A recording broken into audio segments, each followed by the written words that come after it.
10 silent signs of poor blood flow to your brain. Your brain is about 2% of your body weight. It takes 20% of your oxygen. And when that supply starts to fall short, your brain almost never tells you directly. It tells you in ways that look exactly like ordinary aging. A quick note before we begin. This video is for education only. It is not medical advice and it is not a diagnosis, so please treat it as a reason to ask better questions, not to reach conclusions on your own. Here is what makes this so easy to miss. If you're over 60, nearly every early signal we are about to discuss has a comfortable explanation already waiting for it. Tired, you did not sleep well. Forgetful, that is just your age. Dizzy for a moment, you stood up too fast. Every one of those explanations is often true.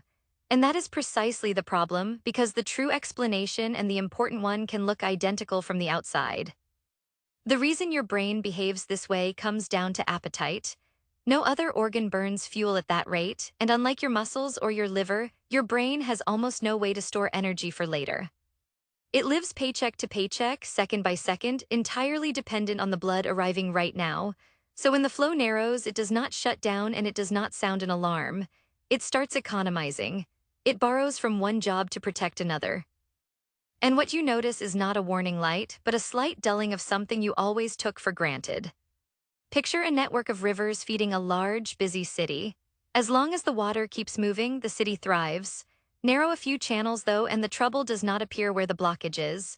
It appears downstream, in the neighborhoods that depended on that water. Your brain works the same way. A problem in one small vessel can produce symptoms that seem to come from somewhere else entirely, which is why these clues get filed under the wrong explanation so often. It also unfolds slowly. Blood vessels can narrow over many years, and the brain, being remarkably adaptable, quietly adjusts to compensate. It reroutes, it economizes, it makes do. For a long time you may feel almost nothing at all. Then the margin for error shrinks and the small signs begin to surface. This slow, silent buildup is both a blessing and a curse. A blessing because it gives you time to act. A curse because it hides the problem until later than anyone would like. So over the next several minutes, we are going to walk through 10 of these quiet signals, one at a time. A few you will recognize the moment you hear them. Others will genuinely surprise you because on the surface they seem to have nothing to do with the brain at all. And there is one in particular, the one people most often write off as simple exhaustion, that many doctors consider the most urgent of the entire list. I will tell you exactly which one it is, so stay with me until we get there. Let us begin with the sign that hides in plain sight, the one people are most likely to blame on a busy week or a bad night of sleep. Number 1, persistent brain fog and trouble concentrating. You sit down to work or to read or to balance the checkbook and your thoughts feel like they are moving through mud. You reread the same sentence 3 times.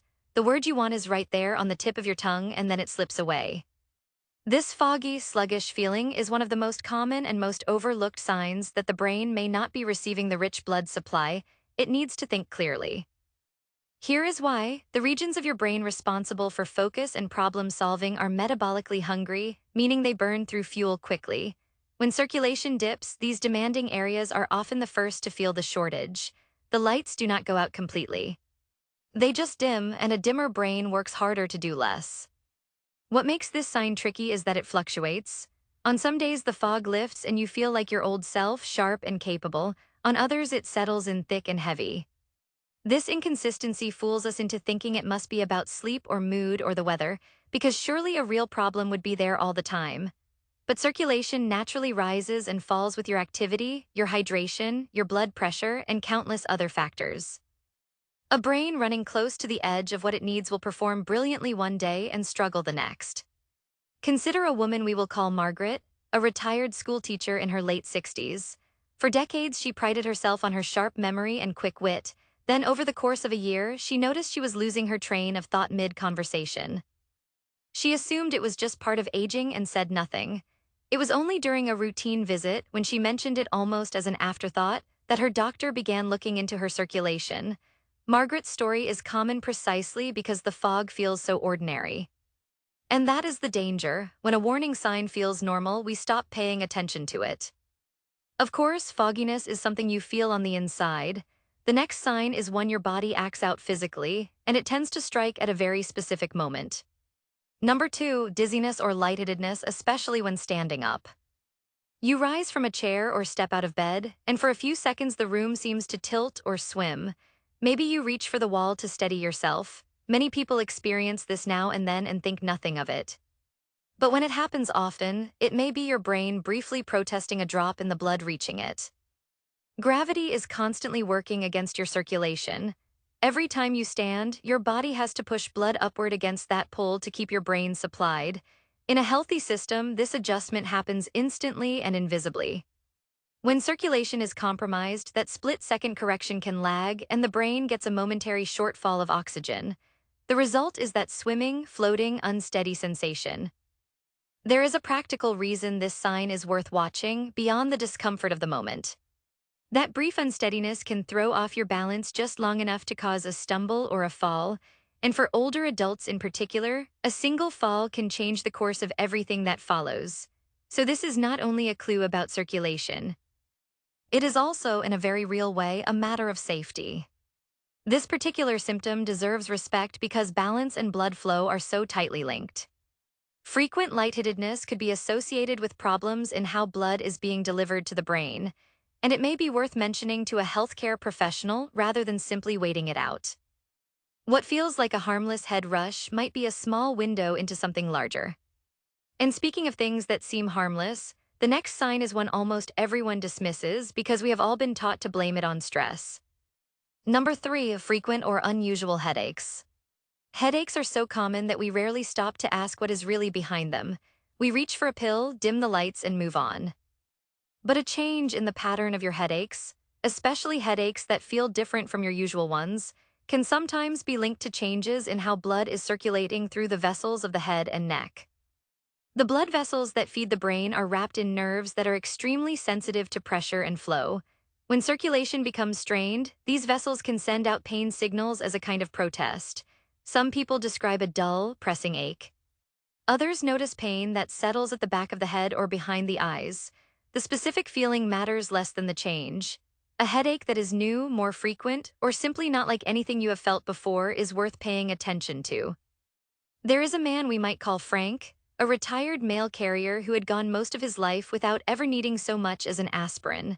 In his late 60s, he began waking with a dull pressure at the back of his skull, something he had never felt before. He told himself it was his pillow or the way he slept, and he tried a dozen small remedies. What finally made him mention it was not the pain itself, but the fact that it kept coming back in the same place in the same way. That consistency, that refusal to behave like an ordinary headache, was what turned an annoyance into a question worth asking. Now, most headaches are not caused by circulation problems, and it is important not to leap to frightening conclusions. But when headaches arrive alongside some of the other signs in this video, the combination paints a fuller picture, and that is really the theme here. No single sign tells the whole story, it is the pattern that speaks. That idea of patterns becomes even clearer with the next sign, one that families often notice before the person experiencing it does. Number 4, memory lapses and forgetfulness. Forgetting where you set your keys is human. Forgetting the name of someone you just met can happen to anyone. But a steady drift toward misplacing things more often, struggling to recall recent conversations, or repeating the same questions may reflect something happening beneath the surface, in the delicate blood supply that keeps memory circuits alive. Memory is not stored in one tidy place. It is woven across networks of brain cells that require a constant flow of oxygen and nutrients to fire correctly and to hold onto information. When those networks are even mildly starved of blood over long stretches of time, their performance can quietly erode. The memories do not vanish all at once. They simply become harder to reach. Think of a man named Harold, a former accountant who had always kept every figure in his head. His wife began to notice that he would tell her the same story twice in one afternoon, unaware he had already shared it. He waved it off as being distracted. She, watching from the outside, saw a pattern he could not see in himself. That outside perspective is often the first true alarm, which is why the observations of the people who love us can be so valuable. Memory troubles can feel deeply personal and even frightening. But there is another sign that is far more physical, and it is one people almost never connect to the brain at all. Number 5, ongoing fatigue that rest does not fix. Everyone gets tired. What we are talking about here is different. It is a bone-deep weariness that lingers even after a full night of sleep, a heaviness that no amount of coffee seems to lift. When the brain is not receiving enough blood, it can struggle to regulate energy and alertness, leaving you feeling drained for reasons you cannot quite explain. Part of the brain acts like a control center for wakefulness and vitality. It helps decide how energized or how sluggish you feel throughout the day.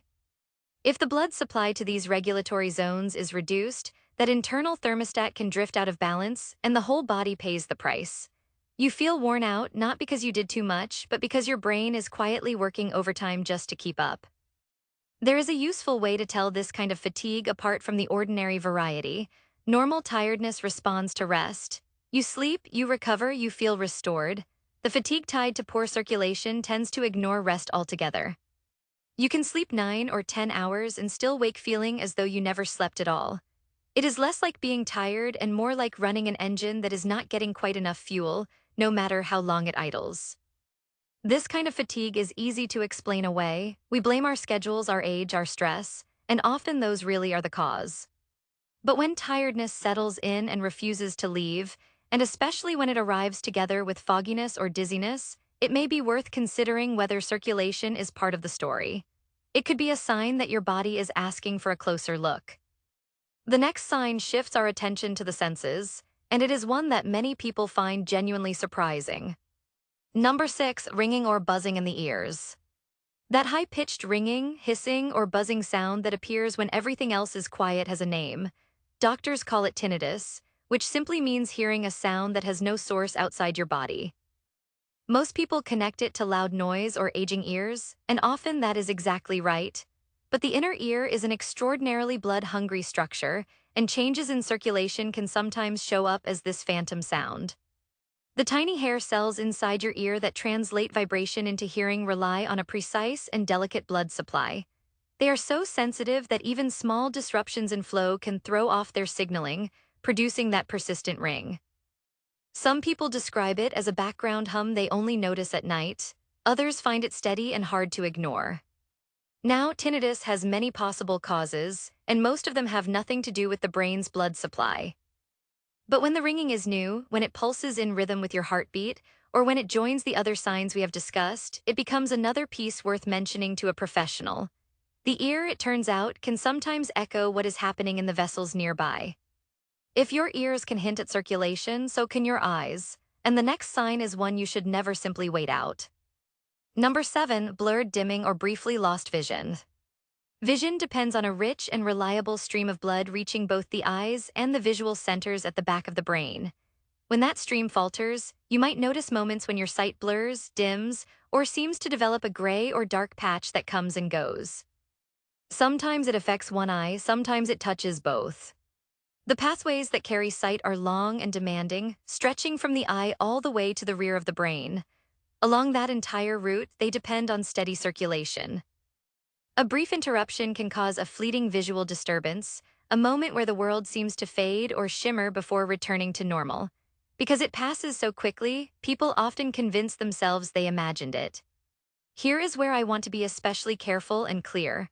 A sudden, temporary loss of vision should never be ignored, even if it lasts only seconds and everything goes back to normal. It may be nothing serious. But it can also be one of the ways the body signals that blood flow to the brain has been briefly and dangerously reduced. This is one of those moments where it is far better to have it checked and be reassured than to dismiss it and wonder later. That brings us close to the sign I promised you earlier, the one so easily mistaken for ordinary tiredness. But before we reach it, there is a physical sensation we need to talk about, one that speaks in the language of the body itself. Number 8, numbness, tingling, or weakness, often on one side. Imagine part of your face feeling oddly heavy, or an arm going strangely numb, or a hand that suddenly will not grip the way it should. These sensations, particularly when they appear on just one side of the body, can be among the more telling signals that a region of the brain is not getting the blood it needs. Your brain is organized in a remarkable way, with each side controlling the opposite side of the body. Because of this crossed wiring, a circulation problem in one part of the brain often reveals itself through symptoms on the opposite side. A drooping corner of the mouth, a weak arm, a leg that feels unreliable, these are the body's way of pointing back toward the brain. I want to pause here because this is important. If numbness, weakness, drooping, or slurred speech comes on suddenly, that is considered a medical emergency, and it is not something to watch and wait on. In the United States, that means calling 911 right away. Time matters enormously in these situations. Even if the symptoms fade on their own, they may have been a serious warning that deserves immediate attention. This is one sign where hesitation can carry a real cost. And now we arrive at the sign I told you about at the very beginning, the one people most often mistake for nothing more than being worn out. Number 9, brief episodes of confusion or slurred speech. Picture this: for a few minutes a person struggles to find words. Their speech comes out slightly jumbled. They seem confused, maybe unsure of where they are or what they were just doing, and then almost as quickly as it began, it lifts. They feel fine again. Everyone around them, and often the person themselves, decides it was just tiredness or stress or a senior moment. This is the sign I promised, and here is why it may be the most important one in this entire video. A short-lived episode like this can sometimes represent a temporary interruption of blood flow to the brain, one that resolves before it causes lasting damage. Doctors sometimes refer to these brief events as warning episodes, precisely because they can precede something far more serious. The tragedy is that they are so easy to explain away. The symptoms disappear, life goes on, and the warning goes unheeded. Consider a woman named Dorothy, active and independent in her 70s. One afternoon, while talking with her daughter, her words briefly came out tangled and she seemed momentarily lost. Within a couple of minutes, she was completely herself again and insisted she was just tired. Because her daughter had once heard that these fleeting episodes can matter, she gently insisted they get it checked. That decision, born from simple awareness, is exactly the kind of choice this video hopes to encourage. Not fear, just attention.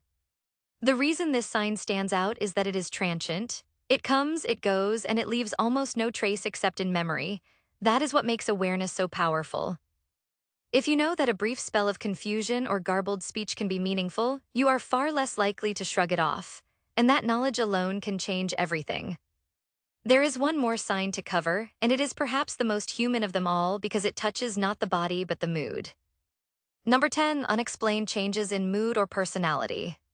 Sometimes the earliest whisper of reduced blood flow to the brain is not physical at all. It shows up as a shift in temperament. A person who was once easygoing becomes irritable. Someone who loved company begins to withdraw. A creeping sadness, a new anxiousness, or a flatness of feeling settles in without any obvious reason. These changes can be tied to circulation reaching the emotional and regulatory centers of the brain. The parts of the brain that shape our moods and personalities are just as dependent on blood flow as the parts that handle memory or movement. When these regions are quietly underserved over time, the effects can surface as emotional changes long before anyone thinks to connect them to circulation. Families sometimes describe it as the person no longer seeming like themselves. There was a man named Walter whose family remembered him as warm, patient, and endlessly good-humored. Over a couple of years, without any single event to explain it, he grew short-tempered and distant, quick to frustration over things that once would not have bothered him. His loved ones assumed he was simply becoming difficult with age, and they adjusted around it, a little hurt and a little confused. It was only when other signs appeared that anyone thought to wonder whether something physical might be shaping the man they thought they knew. His story is a reminder that personality is not only who we are. It is also, in part, a reflection of how well the brain is being nourished. Because we tend to attribute mood changes to life circumstances, this sign is especially easy to miss. And that is understandable. Grief, stress, and loss are real and common. But when a change in mood or personality appears alongside the physical signs we have discussed, it may be worth exploring whether something in the body, not just the circumstances of life, is playing a role. It could be a sign that deserves a gentle, professional look. So let us step back and take in the whole picture. We have moved through 10 quiet signals, from the mental fog that dulls our thinking, to dizziness on standing, to shifting headaches, to fading memory, to fatigue that sleep cannot cure. We explored ringing in the ears and disturbances in vision.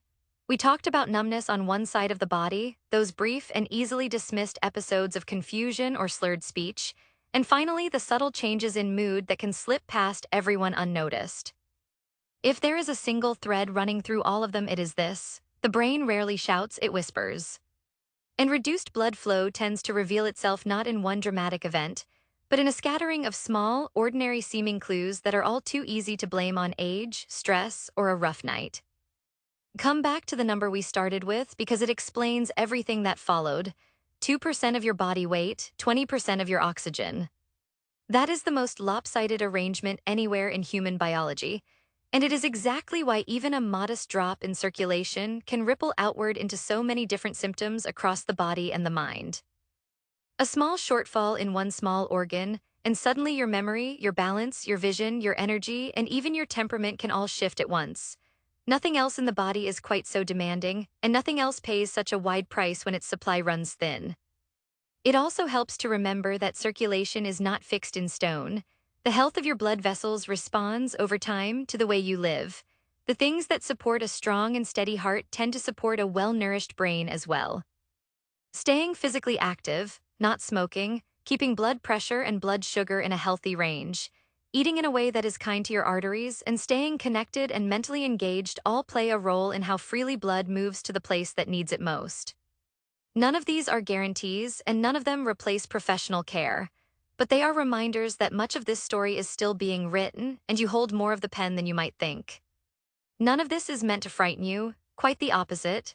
Awareness is a gift because these signs are only useful if we know to notice them, and noticing is something every one of us can do. The goal is not to diagnose yourself from a video, and it is certainly not to spend your days worrying over every ache and stray thought.